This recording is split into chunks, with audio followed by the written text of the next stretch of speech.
Merci, Madame la Ministre. Alors, Madame la députée de Taillon. Merci, Monsieur le Président, et bonjour. Moi, j'aimerais aborder, Madame la Ministre, une question très précise.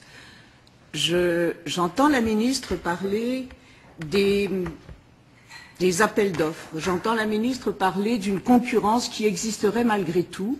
Je l'entends, bien entendu, parler de l'impérieuse nécessité de réduire les coûts de tous nos systèmes d'exploitation.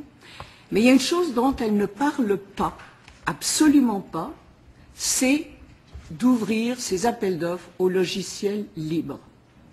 Et j'aimerais aborder cette question-là cet après-midi.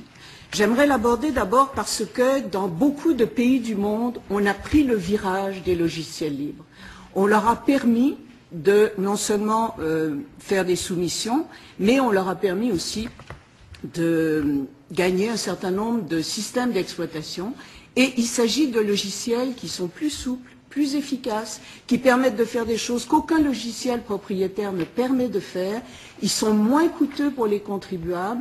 Et à l'heure où on cherche désespérément de l'argent, j'aimerais comprendre pourquoi le gouvernement du Québec ne fait pas un virage important pour s'ouvrir aux logiciels libres. Merci, Madame la députée. Alors, Madame Monsieur la le Président, Ministre. comme mon expertise n'est pas tellement poussée dans la matière et j'aimerais que la députée ait véritablement la bonne réponse, si vous le permettez, je demanderai au secrétaire associé, M. Parenteau, si vous le souhaitez, de répondre à la députée pour lui donner la meilleure réponse possible. Est-ce qu'il y a consentement du côté de l'opposition? Consentement. Allez-y, M. Parenteau, on vous écoute. La parole est à vous. Alors, bonjour aux membres de la Commission. Écoutez, sur le plan de l'application ou de l'existence des logiciels libres, il y a déjà c'est peut-être pas une immense envergure, j'en conviens, mais le logiciel libre au gouvernement du Québec, ça existe. Le CSPQ, le MDEIA, le ministère des services gouvernementaux, le MDEIA, c'est le ministère du développement économique, là, ont déjà pris en charge des logiciels libres au sein de l'organisation pour des applications peut-être un peu plus locales, mais ça existe. L'autre défi auquel on est confronté, puis il faut bien l'admettre, pour des grosses infrastructures, par exemple, si on parle des logiciels propriétaires, on parle des Microsoft et compagnie, quand arrive le temps de faire des changements au niveau des processus informatiques, il y a faut prendre en considération les dimensions du coût d'impact que ça peut avoir, que de transformer l'ensemble. C'est pas juste une question du logiciel, il y a toute la mutation et les coûts d'impact que ça va avoir pour faire cette mutation-là. Le défi auquel on est confronté actuellement et sur lequel on travaille, je ne vous dis pas qu'on ne travaille pas, au contraire, on travaille très fort pour essayer de déterminer comment on peut mettre en concurrence justement des entreprises qui favorisent le logiciel libre et les logiciels propriétaires. Je vous le dis juste qu'au moment où on se parle sur le plan de la mécanique contractuelle, rien ne s'oppose dans la réglementation à ce qu'on y aille, mais il y a des limitations technologiques auxquelles on est confronté, dont notamment le fait qu'on, dans certains cas, le besoin est de mettre à niveau certains logiciels existants.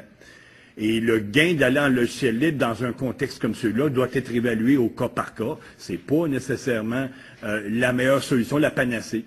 Partir à zéro puis dire qu'on va y aller, mettons qu'on part une nouvelle entreprise, une nouvelle organisation, puis on part en logiciel libre, il n'y a pas de problème. Le problème se pose lorsque tu as déjà une infrastructure bien établie, par exemple, je ne sais pas, mais Microsoft de niveau Vista, puis qu'on veut upgrader, par exemple, un certain niveau de logiciel.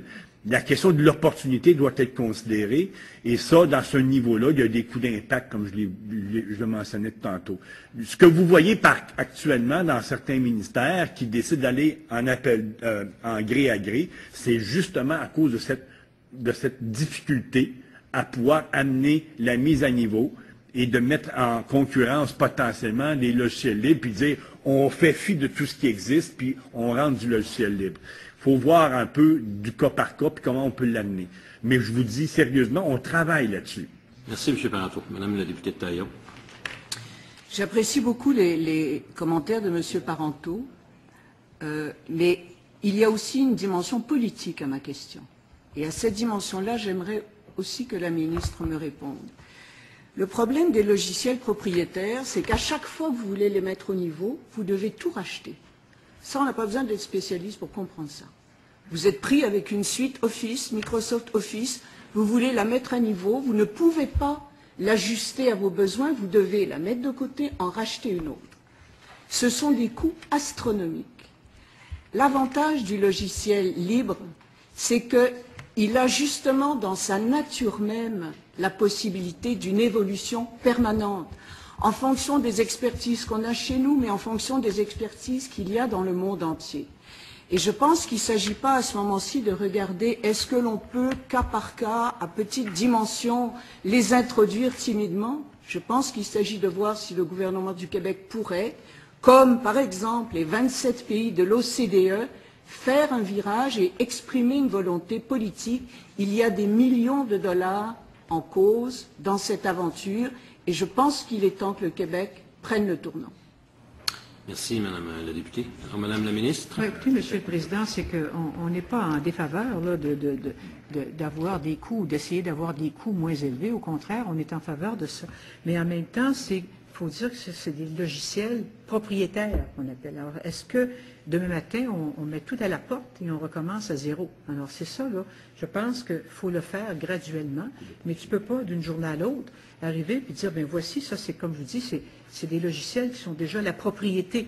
Alors donc, on ne peut pas demain matin tout balancer puis revenir. Alors, il faut le faire correctement, mais il faut le faire aussi, je dirais régulièrement, mais on ne peut pas tout balancer demain matin.